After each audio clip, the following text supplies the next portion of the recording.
What I'd like to show you now is my possibles pouch, or my main pouch. Firstly, this is just the belt that I carry everything on, just a nylon belt. Picked up again, Army surplus, bit of Velcro there for adjustment, and it's got a Macpac buckle on it. Macpac is a New Zealand company, makes really good mountaineering stuff, or at least used to, and that's a pretty solid buckle. Plastic, but it's really robust, holds up really well. So that's the belt. The pouch itself is the Janus pouch by Maxpedition. Hopefully you can see that there. I really like the design of this pouch. It's a really nice size for what I'm after. It's not very thick, or not very cumbersome and really bulky. Doesn't carry a whole lot of stuff, doesn't carry tons and tons of stuff, which is why I bought it, to make me trim down the amount of gear that I carry out in the bush. So that's what you got there. Just check that camera. Yeah, she's good. Just starting to rain now, just a little bit, so I'll try and get through it quickly. I'm just keeping an eye on my camera. I can either hook, slide my belt through the front like that, across the Velcro, or underneath the Velcro, or I can slide it underneath the molly webbing, under like that. So, whole tons of different ways you can set this up on your belt or on your webbing kit. Really good. Now this pouch as well comes with 2 zippers. Each one has paracord. What I've done is a paracord loop on it. What I've done is I've got a small thermometer and compass there, just a little keychain one, and I've looped it through it. And what I do there is I just loop it through, and it locks the pouch shut for me. I put it through there and I hook it into the molly,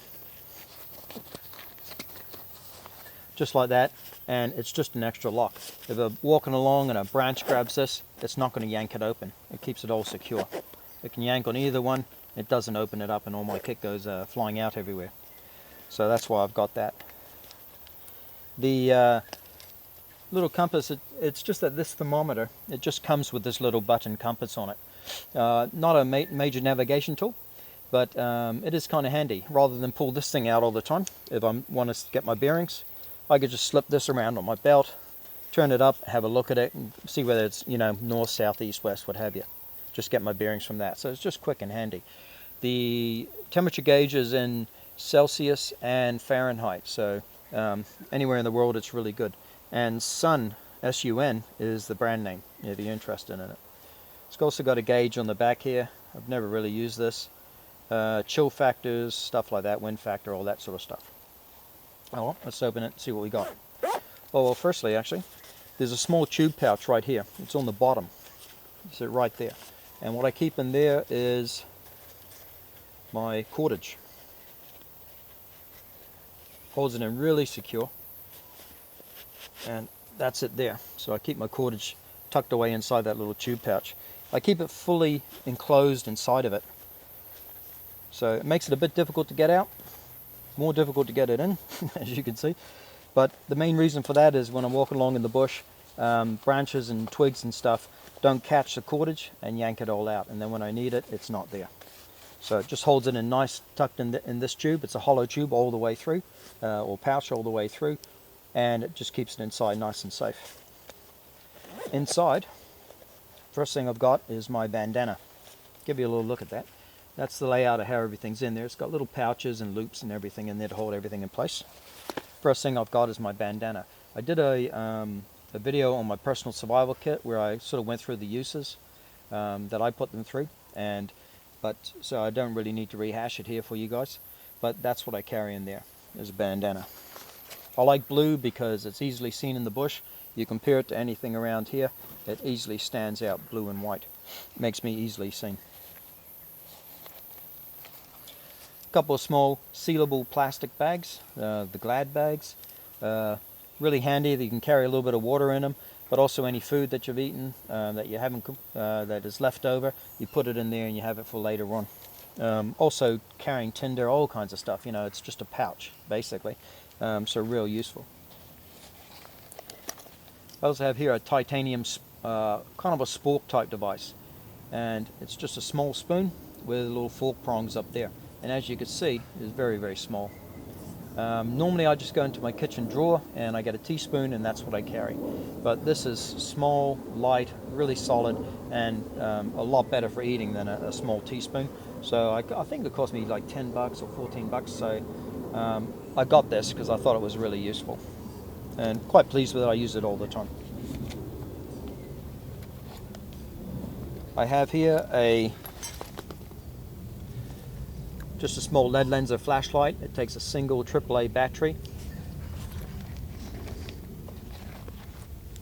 And I keep spare AAA batteries in there as well. So total I got 3 AAA batteries.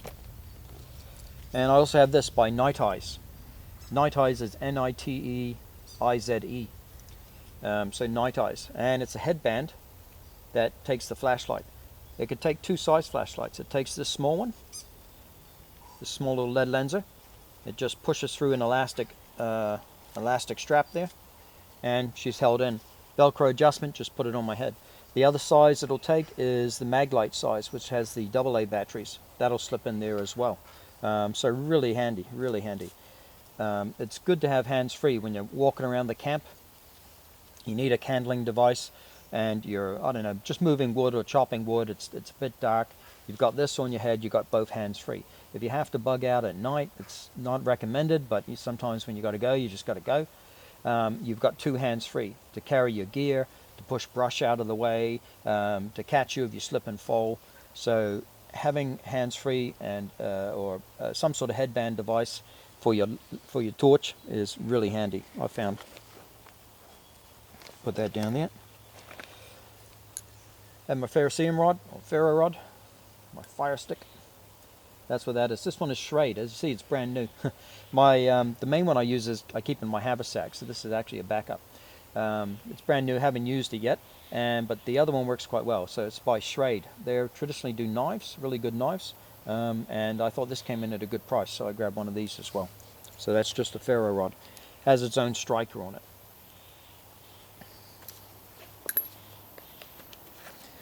Cigarette lighter. I want to get flames straight away. I've got matches in my fire kit or my water bottle pouch, or I've got the cigarette lighter. This cigarette lighter has duct tape wrapped around it. Tons and tons of uses for duct tape. And it also has a sewing needle in it with some thread wrapped around it. Then I put that inside a small cut off plastic bag, and it's secured in there under the duct tape. It's just in under there. So I use the sewing needle for sewing up my kit and my clothing, any tears and that. Also use it for getting splinters and spikes out of me if I need to.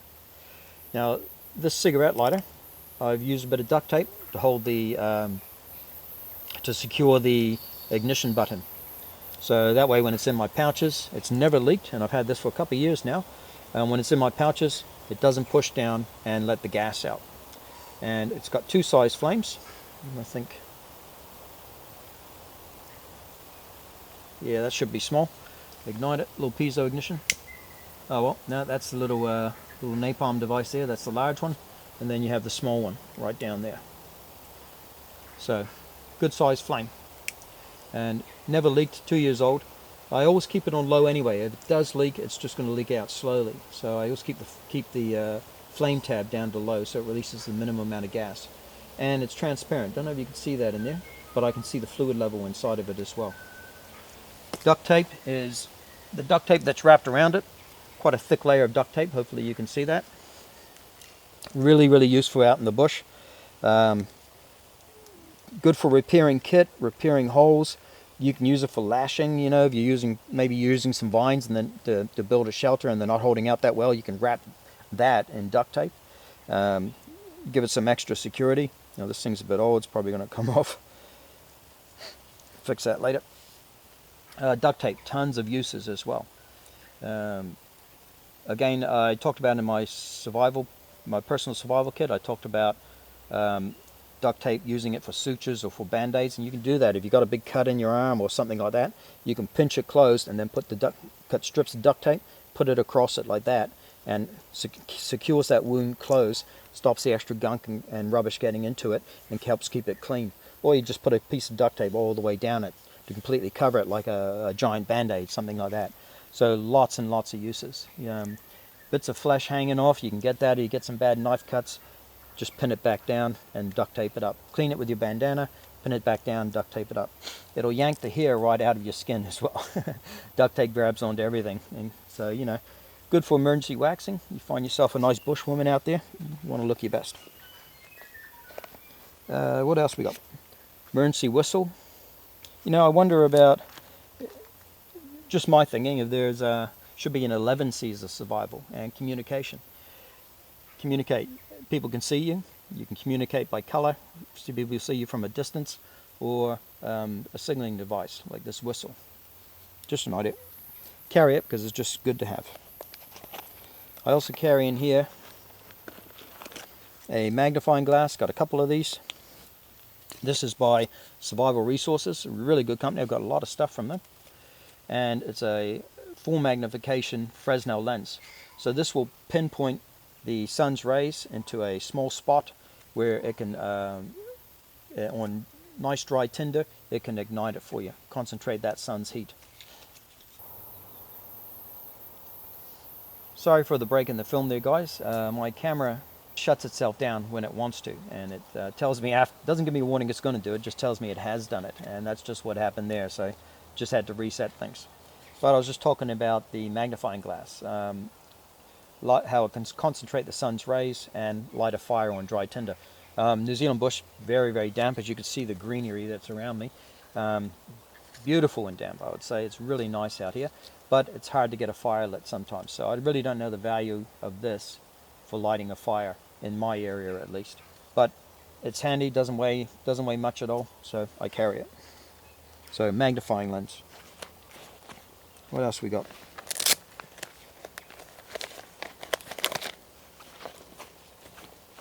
Okay, last on the list is a survival blanket or heat sheet. Or no, emergency blanket by Survive Outdoors Longer. That's what that one there is. This guy here is over, just throw it away. This is over 2 meters tall. Now I'm about 1.7 meters, and so this covers me by an extra 300 mil plus some on top of that. So it's a real cover. It covers me up completely, head to foot. In a cold environment, I can be completely secured up inside this. So Survive Outdoors Longer, SOL. Paid the extra for it. This was about 20 bucks, I think, and I really prefer that. It's also a little bit wider than me as well. Believe it or not, there are some things out here that are wider than me. Let's see. Yeah, it's 1.4 meters wide, so 1.5 meters wide. It's not too bad, just below that. Dimensions in inches, it's 56 inches by 84 inches. And so I really like it. I think it's worth using. This plastic bag is sealable as well, so it's kind of like a waterproof plastic bag, so you got an extra use there. Tons of uses for something like that out in the bush. I prefer this over the cheap $2 to $5 Mylar silver emergency blankets. I've had those things before, and they shred really, really easy. I think this is much more robust. They do shred up very easy. You get a small hole in it, like from a rock. If you're sitting on it, or pebbles go through it, sticks go through it, things like that, and then you can just peel them, and they just keep shredding. I really don't know if it would last a whole night out here in the New Zealand bush, so I don't really rely on them. I prefer something like this. I do have the silver ones. I use them every now and then for things, but this is the main one. I would spend the money on a good cover. Well worth it, because keep you out of the rain and keep you warm in a cold climate.